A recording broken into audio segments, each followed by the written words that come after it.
So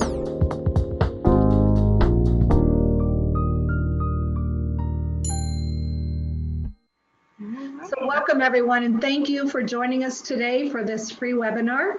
Kelly Mays is your presenter today, and she will do a bit more introduction of herself and talk to you a little bit about her topic for today. I am Lynn Jackson. I'm the Engagement Manager for Bridges Out of Poverty here at AHA Process, and you are welcome to contact me if you have questions after today's webinar, but we will save time at the very end. If you have questions, you can type them into the chat or you can unmute yourself and ask them. So I'm going to give Kelly as much time as possible, but I'd like her to come on and give a short introduction and then begin the webinar. So thanks, Kelly. Sure thing, thank you. Hi, everybody. My name, like Lynn said, is Kelly Mays. I'm coming to you from Emmitsburg, Maryland. So if everybody could do me a favor, I've never done a webinar before, so I thank you for your patience. But also in the chat box, if you could just type your name and where you're from, that just gives us a way to introduce ourselves to each other, and it's also just kind of exciting to see where everybody is. So today we're going to talk a little bit about getting ahead in a rural setting and the strengths and challenges that rural communities have that make getting ahead a really good fit. This is a condensed version of a presentation that we were privileged to do for AHA Process at their annual conference in Atlanta. So I'm going to condense it a little bit, but as we go through, if you guys have questions or comments or anything, like Lynn said, I'm excited to have you do that. I am not a teacher. I am a group facilitator kind of person. I'm a social worker by nature. And so hearing myself talk for a half an hour is going to be painful. So if you guys have any questions or comments, please feel free to let me know what they are. All right. So, like I said, I am coming to you from Emmitsburg, Maryland. We are a small nonprofit here called Seton Center. We're a sponsored ministry of the Daughters of Charity. We are located in Frederick County, Maryland, so we're considered a bedroom community to DC, but we're actually the only social service agency for about 25 miles. We serve families and individuals that are under-resourced and impacted by poverty with a variety of things. We have emergency assistance for people who are struggling with things like utilities or rent. We have a Holiday Helping Hands program for families that are struggling to make that holiday commitment for their families with food cards and gifts for children, where we have they can come in and shop and pick out gifts for themselves. We have workshops for the community on a variety of topics that help build resources. We also have a dental program for uninsured low-income individuals to get affordable dental care. And we have our Getting Ahead and Staying Ahead initiatives, and we do some Bridges work in the community. We encountered Getting Ahead back in 2015, so we're still pretty new in this process. We're definitely still learning and growing, and we're a small agency, so we're definitely still learning from others around us. But we encountered because we were finding that the traditional services we had, like just giving people financial assistance and our typical case management services, weren't doing very much. We were just kind of helping people survive, but we weren't helping them get ahead. And so when we came across the Getting Ahead curriculum, we thought, okay, there's something to this. This is exciting. We gave it a try. We've had 6 Getting Ahead groups so far. We're currently preparing for our 6th one. 5 graduations, and still learning and growing, but have had some pretty incredible experiences that I hope to share with you a little further on. So we're here to talk about rural communities. Emmitsburg, Maryland definitely fits the title of rural, but what I've learned from not only the AHA Process conference, but also talking to other people, rural means a lot of different things to a lot of different people. I've heard some people say that they feel that they live in a rural community and they have 30,000 people that live in their town.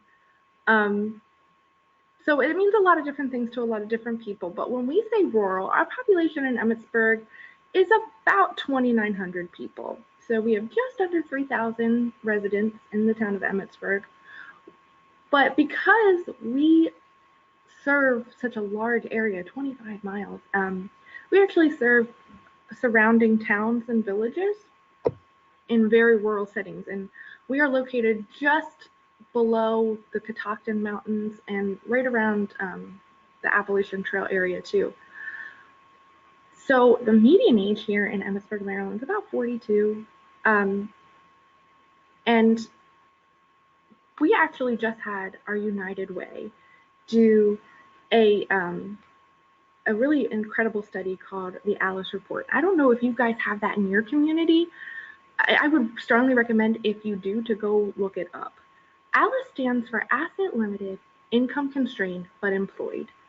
This data is so cool because it actually measures the amount, like the population density of people who are in your area who fall above the poverty line but are still struggling.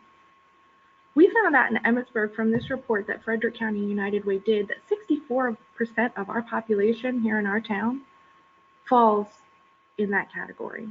So most people in our area are struggling. And the survival wage in northern Frederick County for a single adult with no children, just to get by with no public assistance, is about $16 an hour.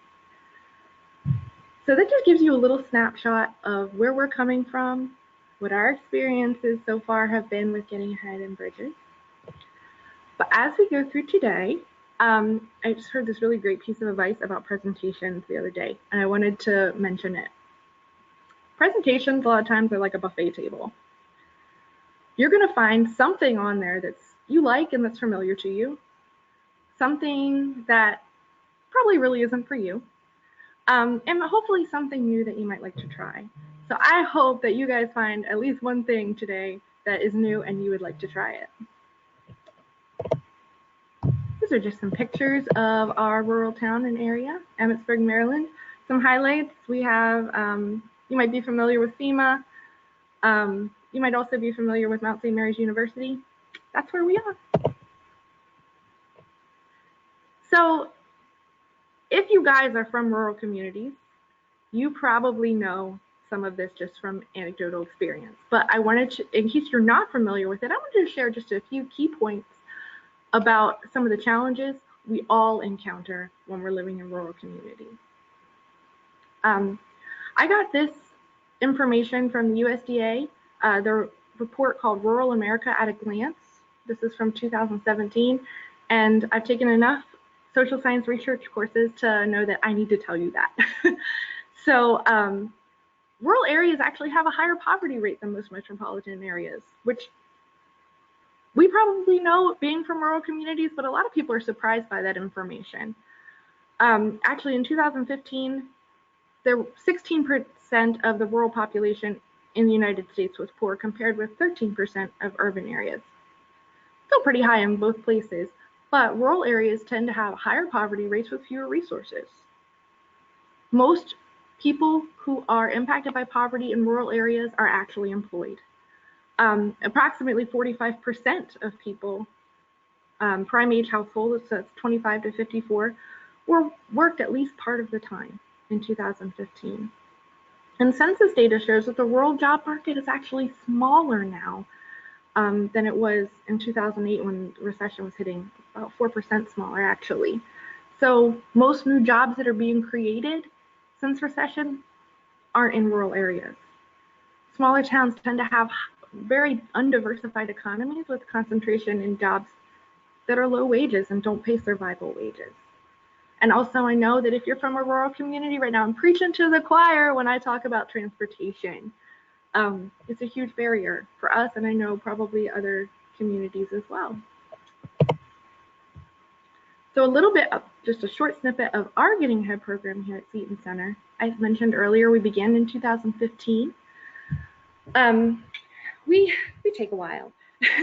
I've heard some organizations do their Getting Ahead program in as short as 8 weeks, and that's amazing for them. We find it's a better fit. We meet once a week for 3 hours, and we take about 16 weeks. We find that it helps really well with building relationship. So that's just what works for us. Ideally, we do 8 to 10 investigators at a time, no more than 12, because we like that support group element that tends to develop with this curriculum. I know that the curriculum recommends that you pay $25 for stipend. We try to do a little more just because we recognize that being a bedroom community to DC means that $25 doesn't go very far. Our resources are low, so we try to do 30. That's at least $10 an hour. So that's kind of what we try to do to make our participants' time, compensated for fairly. When we do Getting Ahead, we share a full meal. We usually do dinner in the evening, Thursday nights, 5:30 to 8:30. We find that that's an amazing community builder. It sounds trivial, but if you haven't done Getting Ahead yet and you're starting to consider that, the curriculum, again, says that you need to share some kind of food. It is the great equalizer. It is really, really hard to not get to know someone when you're eating spaghetti together. It just really helps develop relationship. And so I would strongly recommend that if you're just getting started. And when we have our Getting Ahead groups, we are lucky enough and fortunate enough that we have a totally awesome multi-purpose room here at our own agency that we use. So just kind of a few points about how we do our program and what works for us. If you have any further questions about that, please feel free to put them in the chat or whatever works for you. So if you are familiar with Getting Ahead already, you're not new to it, you know that what we do in the curriculum is we look at our resources. We self-assess and we say, okay, where are we a little low? Where are we struggling? And where are our resources really high? So when I was thinking about talking about rural communities, that's kind of what I wanted to do. I wanted to talk about what are our challenges, not only to doing Getting Ahead in rural community, but what are the challenges for our community? And how can we use those areas where we're really strong to build our resources where we're a little lower? One struggle we had when starting and Getting Ahead program in a rural community, some of you guys might be familiar with this, starting a new program in a small town can be a challenge. We had some struggle with recruitment. I think in more urban areas, people tend to be more familiar with programs. Like, okay, here's something new, I'm gonna take the brochure and I'm gonna try it. I'm used to that. Here in a small rural community, we had to struggle with people getting a brochure and saying, what is this? So our first couple of groups, we had some difficulty with the momentum. This is something people were not used to. And change in a rural area can sometimes be difficult. Also, transportation is a huge barrier for people in our area. When we're 25 miles away from our county seat, we're 25 miles away from most good job opportunities, any other social service resources, I'm talking DSS, everything. It's all in Frederick, Maryland, which I said is 25 miles from here. We struggled a little bit in the beginning with attendance. Again, because people, I don't think, were used to a program like Getting Ahead. And also, we had some challenges with confidentiality. Not that people in the group were necessarily not respecting each other's confidentiality, but in a small town, everyone knows everyone. So when we came into a Getting Ahead group, no matter how hard we tried, there were always people that knew each other. So if you're looking for confidentiality within a group setting, it can be a little bit of a struggle in a small town. Another community barrier we have here, a huge problem in Frederick County, is affordable housing. It's hard for people to be stable enough to even do Getting Ahead when they're constantly facing that fear of eviction or constantly trying to find stable, affordable housing. And when we did our curriculum assessment, where we're looking at what is affordable housing, and they're learning about that, and they're seeing how much they pay for housing, we didn't have a single person in the room who wasn't on subsidized housing that was able to have 30% of their income. It's just not a reality here. So that is a struggle that people face when we're trying to become stable in our community. So I'm going to have a short brainstorming session, and if you guys could in the chat, if you'd like to participate, tell me what some of your community challenges are, or what some of your getting ahead challenges are. I'll give you a minute.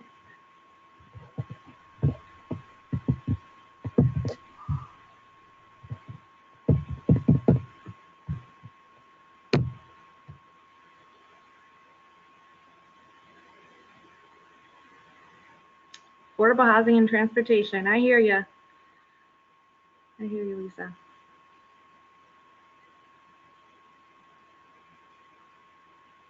Oh, childcare. Oh my gosh, that is such a huge barrier for so many people.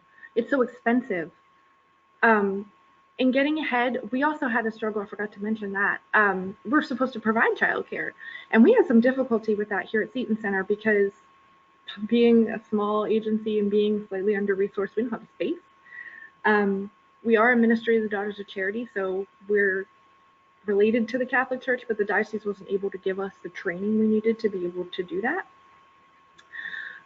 So one way we addressed that was giving our participants an additional stipend that they could pay a babysitter if that was needed for them. That's kind of how we address the childcare barrier. But childcare for the community, I agreed, huge. Yep. Yes, I'm seeing so many people saying the same thing. So I'm kind of glad to see that we all are sitting in the same boat, that we can help each other with resources. But I think you guys are naming some things that rural communities specifically struggle with access to.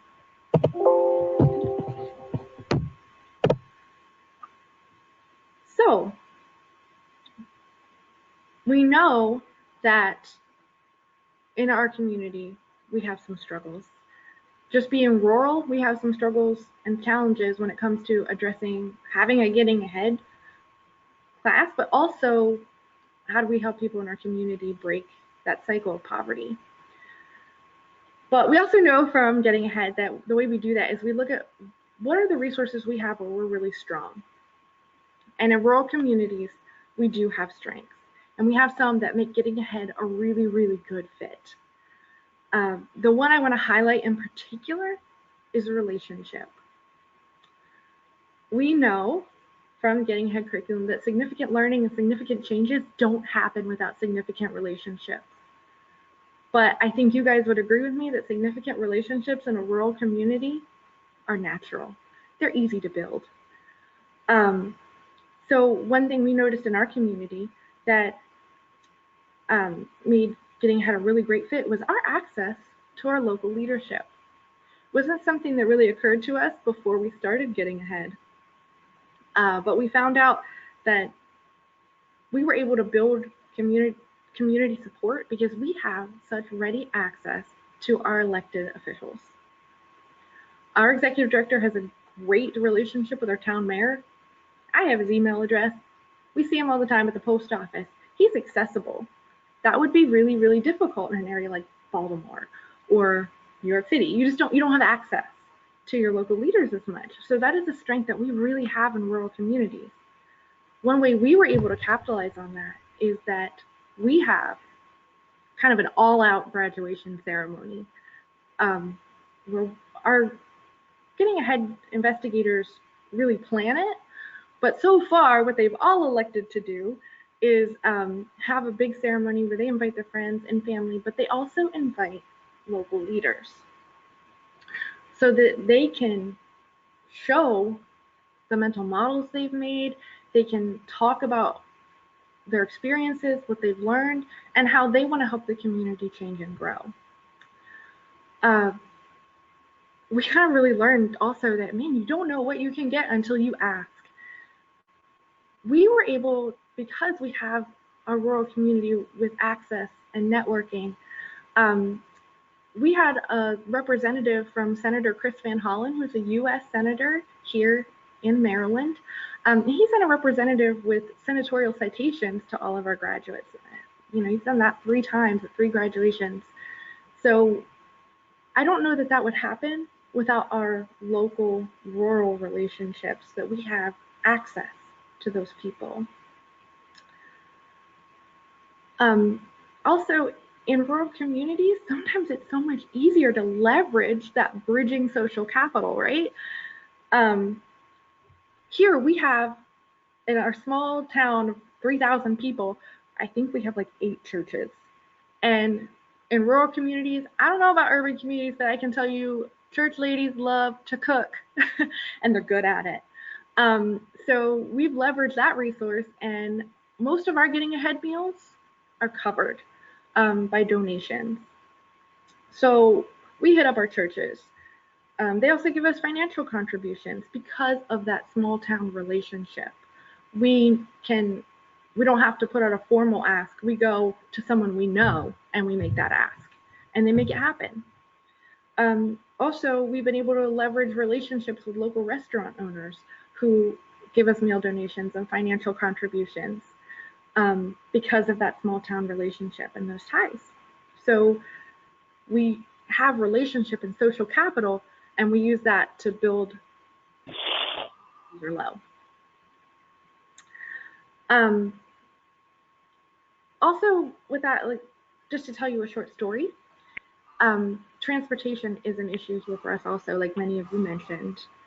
One of our Getting Ahead graduates was able to use that relationship and that access to our mayor and our local town council to change a little bit of the transportation system. So she recognized that, hey, we have a barrier here. We don't have public transportation. Actually, we have one bus that comes from Frederick for 25 miles. We consider ourselves very lucky to have that, but it only comes at 7 in the morning and 5 at night. And this wasn't really helpful for people trying to get to doctor's appointments, trying to get to DSS, trying to get to work. It wasn't really doing much. We created a petition and got, I think, about 350 signatures on our own to ask transit to make a change, to add an additional stop during the day for that bus that comes from Frederick. But her petition was great. She submitted it to transit, but not much happened. But she leveraged her relationship with our local mayor, took the petition to him and said, look, this is a community need. Well, he was able to use his power then, based on his relationship with her, to actually get that additional stuff added. And also, when we use relationship, you know how I said we struggle with recruitment, sometimes we struggled with attendance in the beginning. We actually use that relationship then with our graduates from our program, and word of mouth is our best recruitment tool. So that relationship we have with our graduates actually is what allows us to keep investigators coming into the program. So I just wanted to show you some pictures from some of our graduation ceremony. These are some of our investigators. Really proud of them. And you can see in the one picture, guy with the suit and tie and the glasses, that's actually our county council president who attended and also gave a citation to our. And then there in the bottom corner, the lady in the blue suit with the name, that's Juliana Albowitz. She is the representative that I talked about from Senator Chris Van Hollen. These are just some pictures of work that our Getting Ahead investigators have done. So the one session, the group decided that to present their ideas from graduation. They didn't necessarily want to speak, but they wanted to create something visual to show people who attended their graduation. So this is a board that someone created for that. And this is another one. They talk about the impact Getting Ahead has had on them. This guy in particular, man, he was so awesome. He's an artist, and he really struggled with the effects of ADHD on his life, and he was smoking, and he was just doing a lot of unhealthy behaviors that he felt he wanted to change. So throughout the Getting Ahead process, he quit smoking, and he latched onto the idea of planning backwards. It just like changed his life. And from there, he was able to get a commission to paint the children's room in the local public library. And he did such a great job that they gave him another commission, and he's currently building his portfolio, and he's really making money as an artist right now, which is hard to do. So we're pretty excited for him. This is one of the mental models of community prosperity that some of our graduates worked on this past time around.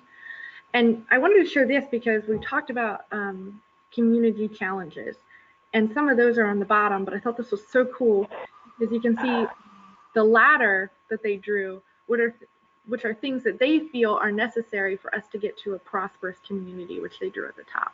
And what are some of the things that would look like? So that's pretty special. All right, so if you guys could use the chat or however you would like, what are some of your community strengths?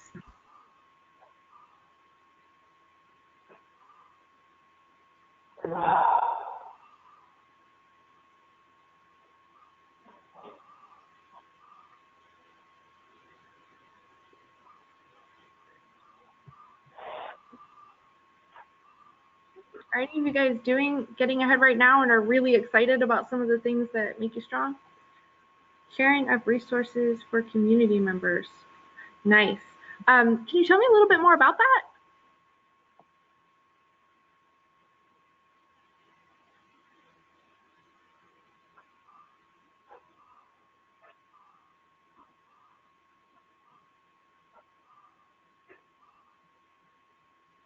Oh my God. So 5 counties work closely to serve caregivers. Oh, that's great. 5 counties working together. That's awesome. Great job helping each other out. Yeah. I'm hearing a lot of collaboration, which is awesome because that's bridges. And also awesome because when you're a rural community, you have to share resources. So really excited to hear that. Yeah, and partnership is how you get things done. I think the more collaboration, especially in a rural community, you can have, the better.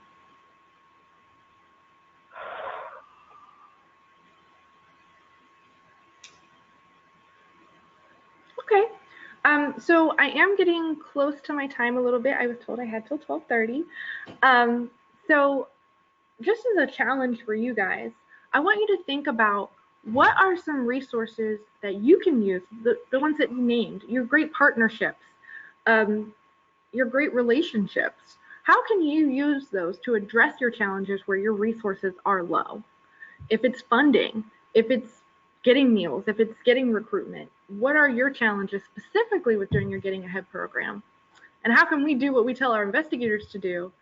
Use our resources that we have where we're really strong to build those challenges. I did talk about previously in the conference some lessons that we learned when starting our Getting Ahead initiative. So I'll just highlight a couple of those really quickly if there's some of you that are new to Getting Ahead. I would just highlight some of the main points. This will and should change your entire community. And the cool thing about your relationships and your close ties in a rural community is I think this will happen very, very fast. Once we got some momentum going, once we really started to understand bridges and started to implement it into our own agency, it did really start to take off because we already had ties with our community. And in fact, we started to initiate those changes in our small rural community of Emmitsburg. But as soon as we did that, we found that our county seat, Frederick, Maryland, which is a city, started to catch on to some of the things we were doing, and they started to say, oh, wow, this is working for your community. How can we bring it here? And so we're currently preparing a bridges training in January for the Frederick community. So looking to make it more of a community initiative rather than just our small town of Emmitsburg. We also really found out that if you don't use co-facilitation yet, or you haven't had that opportunity with someone who is a graduate of your program, I would highly recommend it. We do have a co-facilitator who's trained who is a graduate of Getting Ahead, and it just enriches the experience so much. There is nothing like gaining support from someone who has done what you're trying to do. It adds a resource that no one here at our agency could offer. And so I would highly recommend that. We definitely found that's the way to go. I would also strongly recommend, we're learning this now, have a plan for measurable outcomes before you begin. Trust me on this one, just do it. We are struggling right now in our agency with how do we have measurable outcomes? How do we show that this program is effective to our funders here at our agency and not just from the national study? So if you're just getting started, just a little tidbit, a piece of advice, if you don't do anything else, consider that. But shortly before I wrap up, I just want to encourage you, if you are starting out, or if you're even further along than us, if you're somewhere in the process, you don't have to be the expert. Don't be afraid to fail and learn from other people's best practices. This program is so beautiful and so flexible that you can take it and make it your own. You can use it to what works for your agency or your community. But there are so many other communities out there. I have never met a friendlier group and a group of people who are more excited about what they do than those communities who have Getting Ahead initiatives. So I reached out to others. We've had people mentor us. Please, I would strongly encourage you to do that. And if you haven't started, or if you're feeling a little discouraged, this works, I promise. I told you about the artist story that we had here. That's actually his picture right there. Okay, so again, throughout this presentation, there maybe have been some things that were familiar that you liked, maybe some things that really weren't for you, and that's okay, but I really hope that there was something new that you heard that you'd like to try. So does anybody have any questions or aha moments? Thanks, Kelly. So please use the chat for questions. We'll look at those. If you have any comments, you're welcome to post those as well. Kelly, thank you for your time today for providing the information. Sure, thank you, absolutely. Oh, I see a question. How did I get the stipend money for childcare? Actually, we did receive a grant from a foundation called MMI that is through the Daughters of Charity. And they provided all the funding for our costs. So that was included in the grant process. If that is something you choose to do and you choose to go out and get a grant, I would just include that when you're writing the grant. Say that we want to provide childcare. Childcare is a barrier for people being able to attend. Yeah. Thank you. Good. Again, thanks to everyone that was attending today, and thank you, Kelly, for the presentation. We are recording this, so if you want to go back and listen, it will be posted on our website probably by next week. So thanks to everyone, and have a good rest of your day. Thank you. Bye, guys.